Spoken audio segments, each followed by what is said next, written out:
Hi, Paul here from Spitfire Audio. Season's greetings. Today we're going to be talking about futuristic soundscapes, and I've kind of loaded up a few different tricks.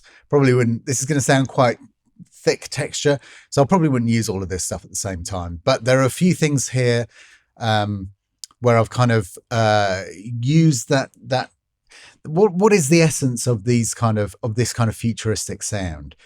I think it probably all goes back to Blade Runner when we, it was such a genre-defining score that we've taken lots and lots of references from it over the years. So I'm going to play down what I've got, and then I'll show you how I've treated each of the tracks.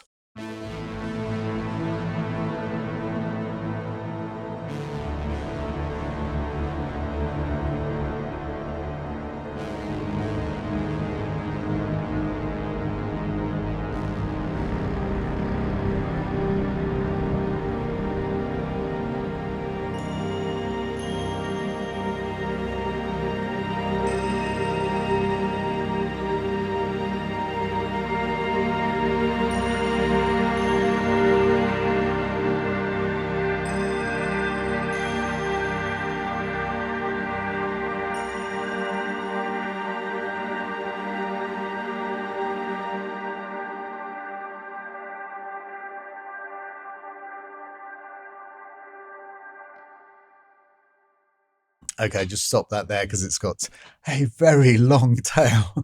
So let's have a look. And you'll see the first sound up that I'm using. What have I got in here? I've just got a nice C minor chord, and it's holding for ages. It goes through the whole thing.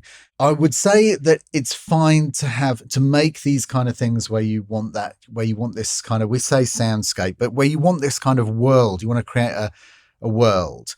You can use all of these long sounds, but it's essential to have modulation within them.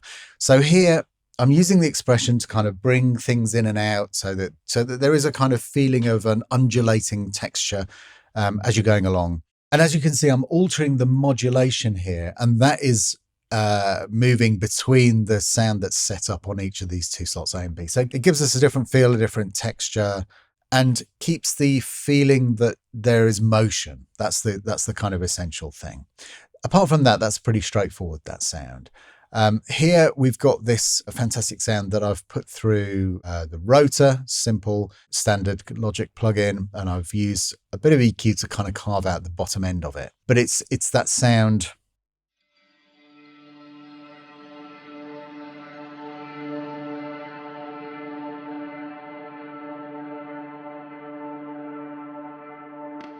And I just switch it off.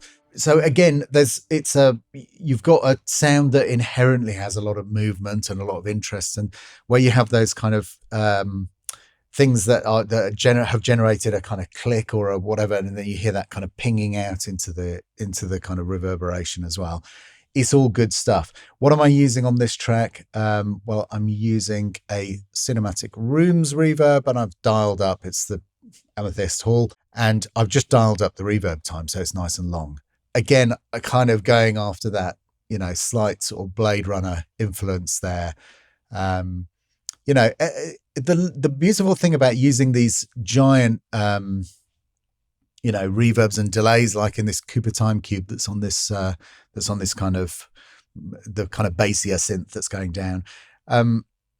It kind of gives you that feeling of nostalgia and memory. And I don't know how much of that is because that's inherent in the sound, or how much of it is because of our strong association with the way that it's been used in film, and indeed in music. But it's definitely got that feel. So here we've got the Cooper Time Cube, and we're using a Seventh Heaven reverb. So it's a standard thing. It's a large church, but I've dialed up the decay time to be this kind of crazy long sound. And then with this beautiful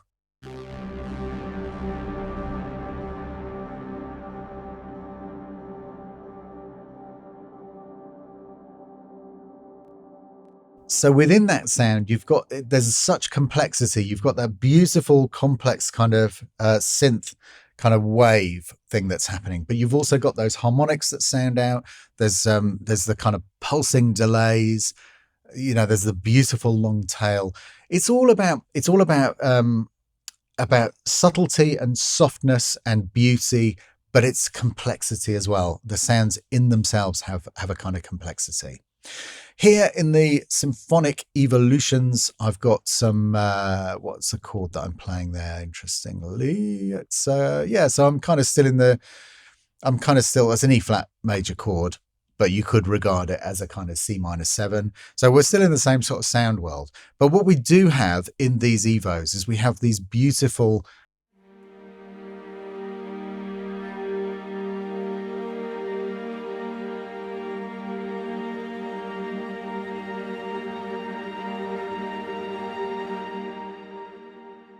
again, it's that evolving sound. It's that kind of, you can hear other notes coming in, and you can just tailor that. You can look at the note center that you're playing. It lights up. So if I hit that one, you can see that triggers the E4, and then I've selected Evo 27 for that.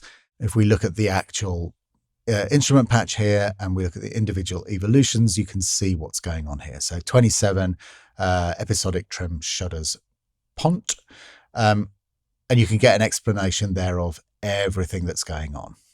So again, a beautifully evolving sound. Now here I'm using the glass glocks from Percussion Swarm. I'm using the hall, so this is recorded in Lyndhurst Hall at Air. Now if I turn everything off here, so you can just hear the sound itself. Okay. I mean, it's a beautiful sound, but I really wanted to go to town and make it something quite spectacular. So I've used quite a few different things, and this thing of stacking different reverbs and effects in general, but especially reverbs, and then modulating those reverbs gives us something really quite wonderful and unique. So I'll take you through the steps. So first up, that dream verb. That's a lovely sound. Then we've got the Dimension D on that. Then we've got Large Warm Hall from the VSS3. Now you can hear I've pushed it right back. And then we're going to add the two giant reverbs we have.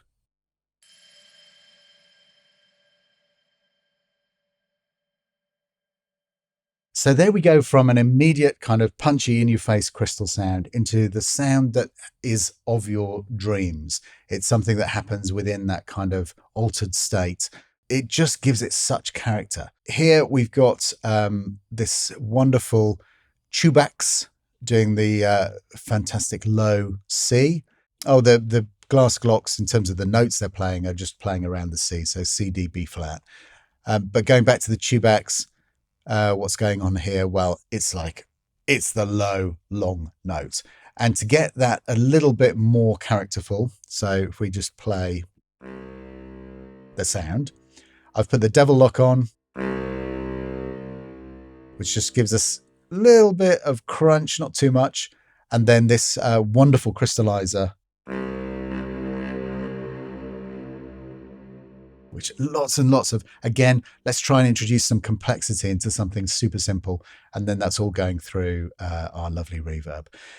I wanted to have that kind of, to have it a feel of everything being kind of processed and, and wrapped, not being a wide open sound, but something that really sounds kind of thick. So I've put a few things on the master channel. We've got the Gullfoss on here, and I'm using it to really kind of pull in anything that kind of speaks out a little bit too much. So it's really that tame on, and I've got the Brighton on there. And then I'm just having fun. Put a Helios desk on. Fascinating story. If you don't know about Helios desks, Google that and have a little read. A lot of fun, a lot of character in that sound. And then we've got a couple of things from UAD. We've got the Precision K Stereo. That's just doing a slight mid-side thing and just kind of making it sound a bit wider and a bit more kind of in your face. And then I've just got the limiter on just to bring the levels up a bit and pull it down slightly. So all of that stuff, I'm going to turn it on one by one. I'll play it through once more and I'll turn it on as we go, and you can hear the effect of each individual thing.